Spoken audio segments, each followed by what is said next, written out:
सुनिए, किसी की पीड़ा का मजाक नहीं उड़ाते, किसी कोई भी हो किसी की पीड़ा का मजाक नहीं उड़ाते।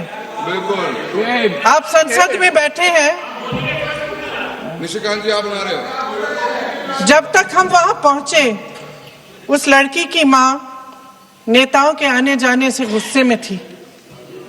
किस लिए आए हो? उसने आईसीयू के दरवाजे के बाहर खड़े होकर हमें पूछा। हमारे सामने कांपते हुए हाथ जोड़े कहने लगी कि धन्यवाद आप आए हैं, ठीक है, मगर मुझे किसी से नहीं मिलना, मुझे किसी से बात नहीं करनी। महोदय, उस मां की पीड़ा से उसका पूरा शरीर कांप रहा था, लेकिन उसने दृढ़ आवाज में कहा, सुबह से बड़े बड़े लोग यहां आ रहे हैं, एक के बाद एक वीडियो बना रहे हैं, वह भी आए जिन्होंने मेरी बेटी का ये हाल किया है। किस लिए? उसने हमसे पूछा। किस लिए?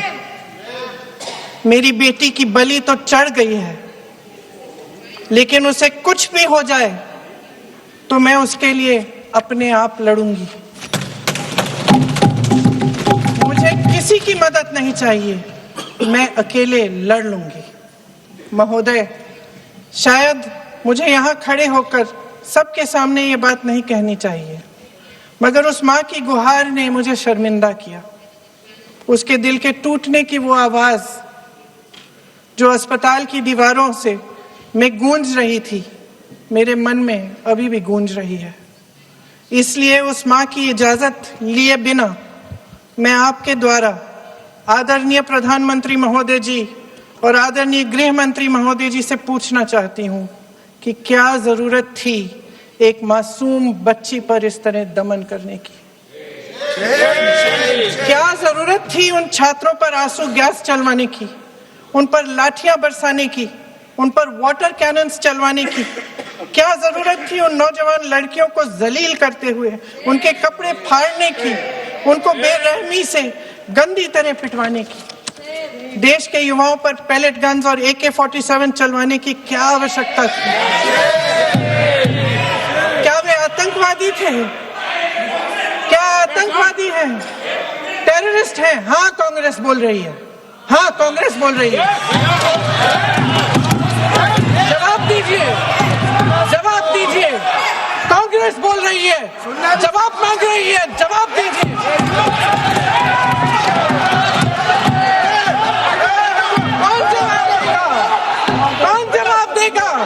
गृह मंत्री जी जवाब देंगे। किसने ऑर्डर दिया? किसने ऑर्डर दिया पैलेट गन्स चलाने के लिए? किसने ऑर्डर दिया? आपके माध्यम से मैं पूछती हूं अध्यक्ष महोदय, किसने ऑर्डर दिया? प्रधानमंत्री जी ने दिया? गृह मंत्री जी ने दिया? जवाब देंगे? पूरा देश पूछ रहा है, सिर्फ कांग्रेस पार्टी नहीं पूछ रही है, पूरा देश पूछ रहा है। अध्यक्ष महोदय, देश के माता पिता पूछ रहे हैं, छात्र पूछ रहे हैं, अध्यापक पूछ रहे हैं, पूरा देश आज ये पूछ रहा है। और आपकी जिम्मेदारी बनती है कि आप इस सवाल का जवाब दें। क्यों डरते हैं आप इस देश के नौजवानों से? क्यों डरते हैं आप इस देश की बुलंद आवाज से? और उस आवाज को दबाने का हक आपको किसने दिया है? महोदय, ये सदन यहाँ बैठे हुए सांसदों की जागीर नहीं है, ये इस देश की अमानत है। यहाँ बैठे हम सब इस देश की जनता, इस देश के युवाओं, बुजुर्गों, गरीबों, अमीरों और सब धर्मों, सब वर्गों के देशवासियों के सेवक हैं। हम उनके प्रतिनिधि हैं और ये सत्ता हमें उन्होंने ही दी है। इस देश का संविधान हमारी सर आंखों पे, इस देश का लोकतंत्र सर्वोपरि है, इसे ध्वस्त करना पाप है। यह करोड़ों जनता हमसे सिर्फ एक चीज मांगती है, जवाबदेही। इंग्लिश में इसे अकाउंटेबिलिटी कहते हैं। हमें सत्ता देकर, हमें यहां तक लाकर सिर्फ उसकी ये गुहार है कि जो हम करें उसकी भलाई के लिए करें, और अगर उनके साथ अन्याय हो तो हम उनके प्रति जवाबदेह बने और उन्हें न्याय दिलवाएं। पिछले दिनों हजारों बच्चे सड़क पर उतरे, उन्होंने अपनी पीड़ा व्यक्त की। गांधी जी के दिखाए हुए रास्ते पर अहिंसा और सत्य को अपने दिलों में रखते हुए, गाते, मुस्कुराते हुए शांतिपूर्वक प्रदर्शन किया।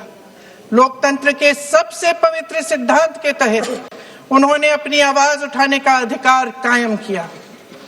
ये उस भारत के बच्चे हैं जो गांव में रहते हैं, जो महानगरों में रहते हैं, जो छोटे कस्बों में, छोटे शहरों में रहते हैं, जहां माँ अपने गहने बेच देती है, पिता अपनी जमीन गिरवी रख देता है, एक परिवार अपनी पूरी जिंदगी की कमाई बच्चे के सपने पर खर्च देता है। और अब उन्हीं बच्चों को लगने लगा है कि आज इस देश में मेहनत से ज्यादा बेईमानी मायने रखती है, मेरिट से ज्यादा पैसा मायने रखता है। तब सिर्फ एक छात्र नहीं हारता, उम्मीद हारती है। इन परेशान बच्चों ने अपनी उम्मीदें आपसे साझा की। उनकी मांगे क्या थी? कि पेपर लीक करके उनके साथ जो बार बार अन्याय किया जा रहा है उस पर कार्रवाई की जाए, कि जो सिस्टम उनके भविष्य को कुचल रहा है उसे सुधारा जाए, कि जो माफिया उन्हें घेरे हुए है उसे हटाया जाए, कि जिस मंत्री के कार्यकाल में यह सब हुआ वह इस्तीफा दे, कि उन पर बर्बरता करने वालों पर कार्रवाई की जाए और उसके लिए माफी मांगी जाए। बस यही उनकी मांग थी ना, कि जो शिक्षा और स्वतंत्र अभिव्यक्ति का अधिकार उन्हें संविधान ने दिया है उसे कायम रखा जाए। महोदय, हमारे एजुकेशन सिस्टम में कुछ समय से बहुत खामियां भर चुकी हैं। बच्चों पे जो प्रेशर डाला जाता है उसकी वजह से सैकड़ों बच्चों ने आत्महत्या कर डाली है। उससे भी ज्यादा बच्चे डिप्रेशन में डूब रहे हैं। परिवारों पर बच्चों को पढ़ाने लिखाने के लिए घूस, capitation fees, tuition fees, coaching fees आदि के घिनौने दबाव हैं। लोन लेने पड़ते हैं, सामान बेचना पड़ता है और उसके बावजूद कोई गारंटी नहीं कि उनके बच्चों के भविष्य मजबूत बन पाएंगे, क्योंकि बेरोजगारी चरम पे है। इस सरकार ने रोजगार पैदा करने वाले सभी सेक्टर्स को लगातार कमजोर किया। एग्जामिनेशन सिस्टम खुद फेल हो गया है। पिछले दशक में 152 पेपर लीक हुए, 750 करोड़ छात्र प्रभावित हुए, मगर एक भी दोषी, एक भी माफिया को सजा नहीं।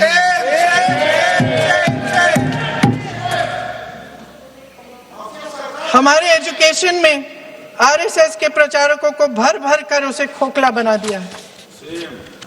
जबरदस्ती एनटीए बनवाकर सिस्टम का केंद्रीकरण करके उसे और भी उलझा दिया। देश के कुल बजट में, हाँ जी जबरदस्ती, आपने अभी अभी सुना तमिलनाडु के हमारे साथी क्या कह रहे थे। देश के कुल बजट में एजुकेशन बजट की हिस्सेदारी हर साल बढ़ाने की बजाय घटती जा रही है। 1.4 लाख करोड़ रुपया का पूरा बजट एजुकेशन बजट है और 1.32 लाख करोड़ सिर्फ नीट देने वाले 22 लाख बच्चों के परिवारों से हर साल खींचा जाता है। एक और शर्मनाक आंकड़ा भी है। 1.4 लाख करोड़ रुपया हमारा पूरा एजुकेशन बजट और 16 लाख करोड़ रुपए जो मौजूदा सरकार ने बड़े उद्योगपतियों के लोन माफ किए हैं। सोचिए कि इस सरकार की प्राथमिकताएं क्या है। सच ये है अध्यक्ष महोदय कि जिस तरह अस्पताल में उस छात्रा की मां का विश्वास पूरे सिस्टम से हट गया है, उसी तरह देश के युवाओं का भरोसा इस पूरे सिस्टम से टूट चुका है। और जब इस तरह देश के भविष्य, हमारे युवा निराश होकर सरकार और सिस्टम से अपना भरोसा हटा देते हैं, तो उस भरोसे को फिर से बनाने के लिए सिस्टम के अंदर से जवाब नहीं ढूंढा जा सकता। उसके दायरे से बाहर निकलना पड़ता है, नए सिरे से ठोस प्रयास करने पड़ते हैं। अफसोस की बात यह है अध्यक्ष महोदय कि इतना हो जाने के बाद भी आदरणीय प्रधानमंत्री महोदय जी और उनके साथी इस सच्चाई को समझ नहीं पा रहे हैं। वे अभी भी ये सोच रहे हैं कि पीआर, नैरेटिव चेंज और पालतू मीडिया के सहारे एक बार फिर उनकी नैया पार हो जाएगी। परसों शिक्षा मंत्री जी ने शर्मनाक परिस्थितियों में अपना इस्तीफा दिया और कल यहीं मकर द्वार पर मेरे सत्ता पक्ष के सांसदों ने जिंदाबाद के नारे चिल्लाते हुए उनका संसद में ऐसे स्वागत किया जैसे मानो कोई सुपरस्टार पहुंच गए हैं। विडंबना देखिए महोदय, जब भूतपूर्व शिक्षा मंत्री को मुकुट पहनाया जा रहा था, स्वागत हो रहा था उनका, तब महाराष्ट्र में एक परिवार पेपर लीक पीड़ित अपनी बेटी की आत्महत्या का शोक मना रहा था। आपकी सरकार ने देश के करोड़ों छात्रों को क्या संदेश दिया? आपको किस बात का गौरव है, किस बात का अभिमान है, ये कौन सा अहंकार है? जहां आंखों में शर्म होनी चाहिए वहां बेशर्मी और स्वागत के नगाड़े बजाए रह रहे हैं। एक तरफ मातम है, दुख है, यहाँ फूल माला डाल रहे हैं। कोई आप पर कैसे यकीन करे? प्रधानमंत्री महोदय जी ने नया शिक्षा मंत्री चुना, एक ऐसे व्यक्ति को इस पद पर आसीन किया जिसने एक गर्भवती महिला के बलात्कारियों की रिहाई पर अपनी सहमति व्यक्त की, खुशी जताई। देश की करोड़ों लड़कियों को प्रधानमंत्री जी ने क्या संदेश दिया? सर, अखबारों में है, अखबार में नहीं। मेरा कुछ भी बोल के चले जाते हैं क्या? अरे ये तो कैसा क्या है इनके पास? ऐसा ही कोई आरोप लगा दीजिएगा। कोई नियम कानून नहीं है।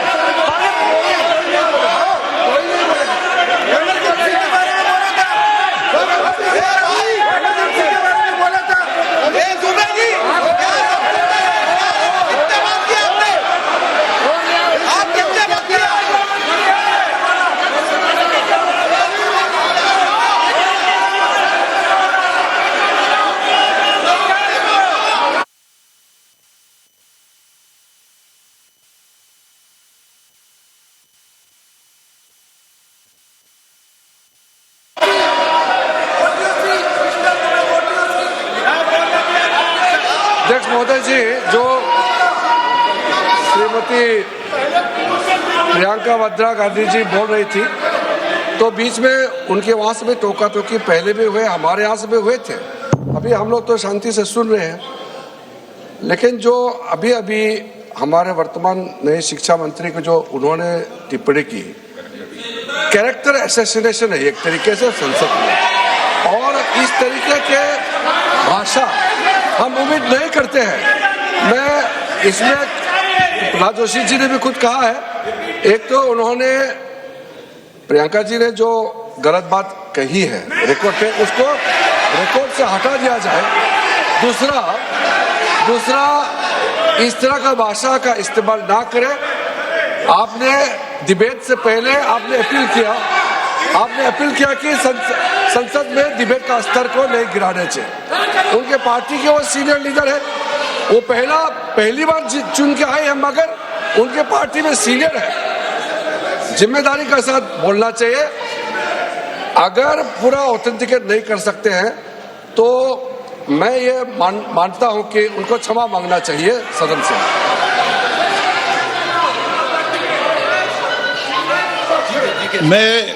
मेरा मत ये सदन के अंदर, ये सदन सर्वोच्च लोकतांत्रिक संस्था का सदन है, इसका एक एक शब्द हमेशा रिकॉर्ड में रहता है।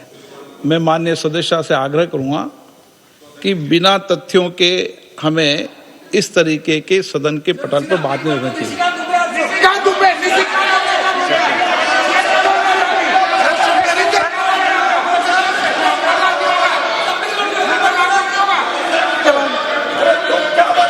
ये तो डिलीट कर दिया, लेकिन आगे भी वो भी डिलीट करो सर। ये तो किसी का बोलता, वो भी ये सीधे क्या बोल रहा था, क्या कर रहा था सर, जो प्रहलाद जोशी जी ने बिल्किस बानो के बलात्कारियों की रिहाई पर जो बयान दिए, उसका प्रमाण मैं आपको दे दूंगी, मैं भेज दूंगी।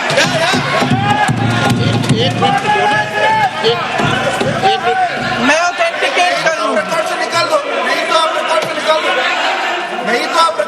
स्पीकर का डायरेक्शन 115 उनको पहले ऑथेंटिकेट करने कहिए सर। ऑथेंटिकेट करेंगे उसके बाद वो आगे बढ़ेंगे, ऐसे नहीं होगा। पहले ऑथेंटिकेट करने दो सर। उनको ऑथेंटिकेट करने के लिए कहिए, ऑथेंटिकेट करने कहिए उनको। एक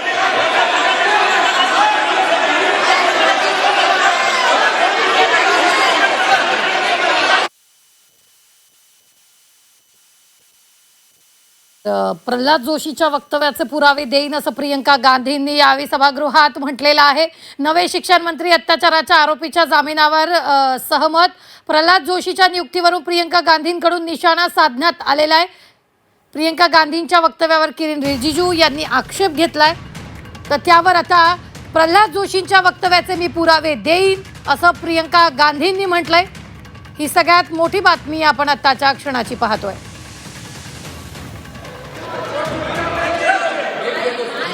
आप उनको बोलने दो, आप मत करो डिस्टर्ब। मैं एक विषय बता दूं, एक मिनट बताऊं। नियम 353 के अंदर फिर मैं एक बार स्पष्ट कर दूं, किसी भी सदस्य द्वारा किसी भी व्यक्ति के विरुद्ध मानहानि या अभियोगात्मक प्रकृति का कोई आरोप नहीं लगाया जाएगा जब तक कि सदस्य ने अध्यक्ष और संबंधित मंत्री को पर्याप्त अग्रिम सूचना नहीं दे दी हो। यह व्यवस्था है।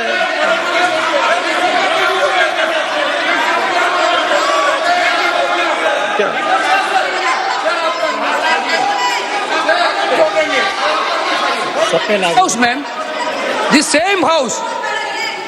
Honorable Shrikant Dubey told, still that is in the record about Indira Gandhi ji. Still that is in the record. Still that is in the record. Sir, you are not removed, sir. बोलो, आप भी बोल लो। Sir, Venugopal जी ने जो नाम लिया है और मैं नेहरू जी के बारे में जो बात कहा है मैंने सर, मैं उस पर कायम हूं और मैं किताब जो है ऑथेंटिकेट करने के लिए तैयार हूं। अय्याज थे नेहरू, अय्याज थे। मैं फिर दोबारा रिपीट कर रहा हूं, आई एम अगेन रिपीटिंग। यही फैक्ट है और वो किताब में ऑथेंटिकेट करके दे रहा हूं। I am authenticating that book.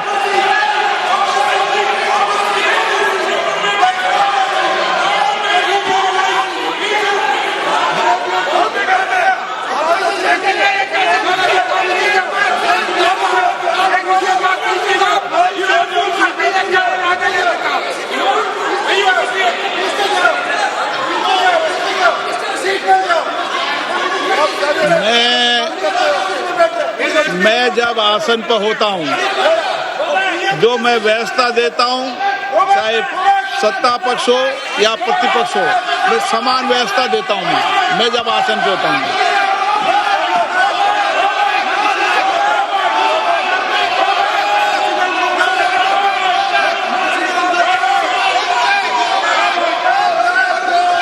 Please बोलने दो, आप उनको बोलने दें, उनको बोलने दें। नो, अरे आप उनको नहीं बोलने देना चाहते? चलिए 114 प्लीज चाहिए। सर प्रियंका जी को ऑथेंटिकेट करना चाहिए और जो मिस इन्फॉर्मेशन कर रहे हैं, नहीं तो मिस इन्फॉर्मेशन के लिए कार्रवाई करना चाहिए सर। ये क्या कुछ भी बोल के चल सकता है क्या? और procedure for the minister the correcting the mistake 114 में अगर वो आपने जो रूल का जिक्र किया 353 में, मुझे कोई नोटिस नहीं दिया है, मैं इधर प्रेजेंट हूँ और मैंने ऐसे कैसे बिना ऑथेंटिकेशन बोल सकते, मुझे बिना नोटिस दिए हुए। इसलिए मैं इसको खंडन करता हूँ और उसको एक्सपेल करना चाहिए और उनको माफी मांगना चाहिए।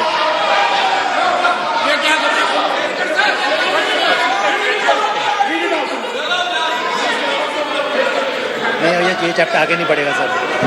बिल पे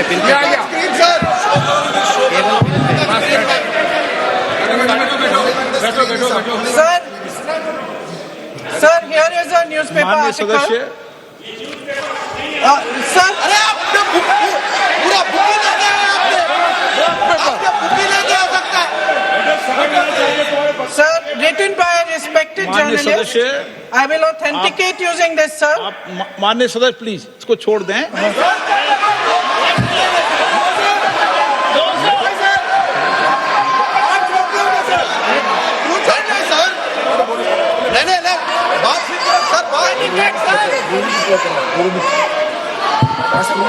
सर, अगर जोशी जी अपने बयान का इस खंडन कर विधेयक रहे पर ही हैं क्या? चर्चा होगी।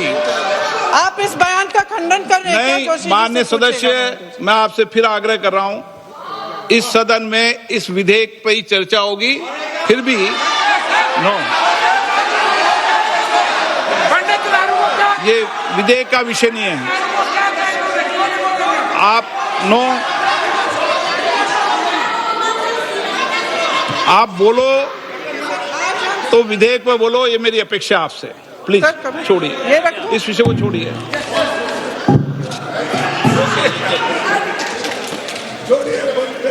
आज हम सदन पटल पर एक ऐसे विधेयक में संशोधन पर डिबेट कर रहे हैं जो 2024 में पारित हो चुका था, और इसमें मुख्य संशोधन यही है कि पेपर लीक के अन्य अपराधों के लिए सजा बढ़ाई जाएगी।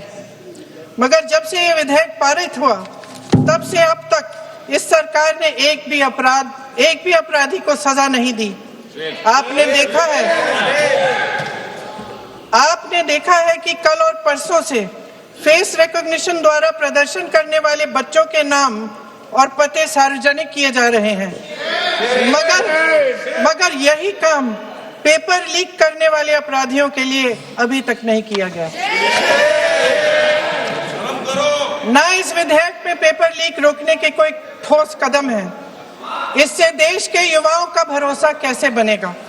अध्यक्ष महोदय, आदरणीय प्रधानमंत्री महोदय जी को आपके माध्यम से मैं कहना चाहती हूं कि शायद उन्हें अपने सलाहकार बदलने चाहिए। वे असलियत से एकदम टूट चुके हैं। नई कमेटियां बनाने से काम नहीं चलेगा। उनका अध्यक्ष चाहे कोई भी हो। राधा कृष्ण कमेटी भी व्यवस्था में सुधार लाने के लिए बनी थी। आज तक उसकी एक सिफारिश लागू नहीं हुई है, और इस नई कमेटी में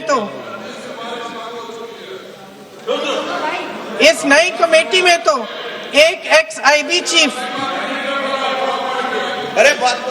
फिर चिल्लाएंगे, एक एक्स-आईबी चीफ, एक आईटी कंपनी के मालिक और एक गौमूत्र के विशेषज्ञ भी हैं।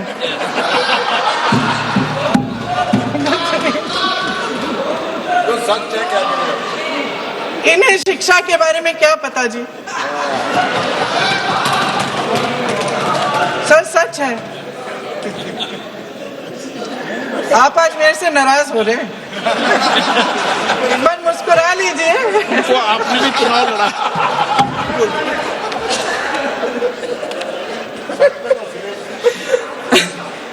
सर, फास्ट ट्रैक कोर्ट्स का रिकॉर्ड पहले से ही बहुत खराब है। वैसे भी कल की सुनवाई में सीबीआई का वकील पेश ही नहीं हुआ। संसद में विपक्ष को दोषी ठहराने से, खोखले राजनीतिक खेल खेलने से काम नहीं चलेगा। आप जेन जी का भरोसा वापस जीतना चाहते हैं तो नए एंगल से अपने फोन से नए वीडियो बनाने से नहीं होगा।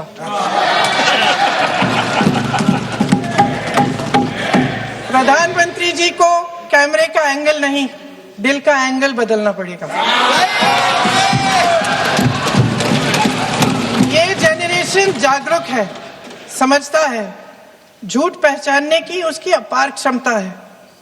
इनका दिल और दिमाग जीतने के लिए आपको सच्चाई पर उतरना पड़ेगा। आपके शासन के चलते इस नौजवान पीढ़ी के साथ घोर अन्याय हुआ है, बर्बरता हुई है। इस सच्चाई को स्वीकार करिए। अपनी जिम्मेदारी से पीछे हटने से काम नहीं चलेगा। आदरणीय प्रधानमंत्री महोदय जी, आपको जिम्मेदारी लेनी पड़ेगी, ठोस कदम उठाने पड़ेंगे। शिक्षा विशेषज्ञों को इकट्ठा कीजिए, छात्रों, अध्यापकों, सभी स्टेक होल्डर्स को साथ लेकर, अन्य विचारधाराओं के थॉट लीडर्स के साथ गहरी चर्चाएं करवाकर एक नई शिक्षा प्रणाली तैयार कीजिए। मौजूदा नेशनल एजुकेशन पॉलिसी में 8 महीने तो एग्जाम चलते हैं, अध्यापकों को पढ़ाने का समय नहीं मिलता। सिर्फ आरएसएस के लोगों से भरने की बजाय सिस्टम को शिक्षित, एजुकेटेड, उन्नत और उदार दृष्टिकोण के लोगों से भी भरिए। जिनकी योग्यता सिर्फ उनकी विचारधारा न हो। रोजगार पैदा करने के सख्त कदम उठाइए, इस पर फोकस करिए। मेडिकल कॉलेजेस की संख्या बढ़ाइए, चिकित्सा शिक्षा का विस्तार कीजिए, ताकि ये बच्चे जो मेहनत कर कर के भी अपने भविष्य नहीं बना पा रहे हैं, एक उज्जवल भविष्य का सपना देख पाए। अध्यक्ष महोदय, छात्रों को सड़क से हटाया जा सकता है, लेकिन उनके सवालों को नहीं। हर लाठी जो किसी लड़की पर, किसी लड़के पर चली है, वे बच्चों की पीठ से ज्यादा सरकार की साख पर पड़ी है। देश के नौजवान न्याय मांग रहे हैं, भीख नहीं। वे यहां सरकार गिराने नहीं, अपना भरोसा बचाने के लिए आए थे। अध्यक्ष महोदय, आपके माध्यम से मैं सरकार को कहना चाहती हूं, अपनी साख बचाइए, अपनी नीयत ठीक करिए, अपनी अकड़ का इलाज कीजिए, अपने वादों पर अमल कीजिए।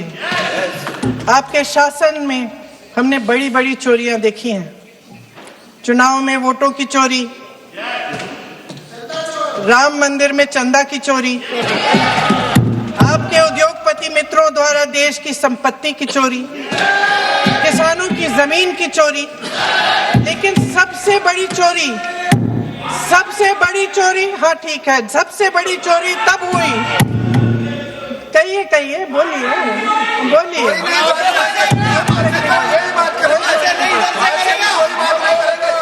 सुन लीजिए, शांति से सुन लीजिए, शांति से सुन लीजिए। आपको मौका मिलेगा, आप जितनी भी चोरियों की बात करना चाहते हैं आप कर लीजिए, अभी मेरा समय है। सबसे बड़ी चोरी तब हुई जब देश के नौजवानों के भविष्य, उनके सपने चुराए गए। भविष्य की चोरी, सपने की चोरी किसी भी चोरी से कहीं बड़ी होती है महोदय। अगर देश का युवा निराश हो जाए, अगर देश का युवा निराश हो गया, उसकी उम्मीद टूट गई, तो सबसे बड़ी हार भारत की हार होगी। और हम कांग्रेस और विपक्ष के लोग जान दे देंगे, मगर भारत की हार नहीं होने देंगे। जय हिंद। सर, अब तो मुस्कुरा लीजिए, भाषण खत्म।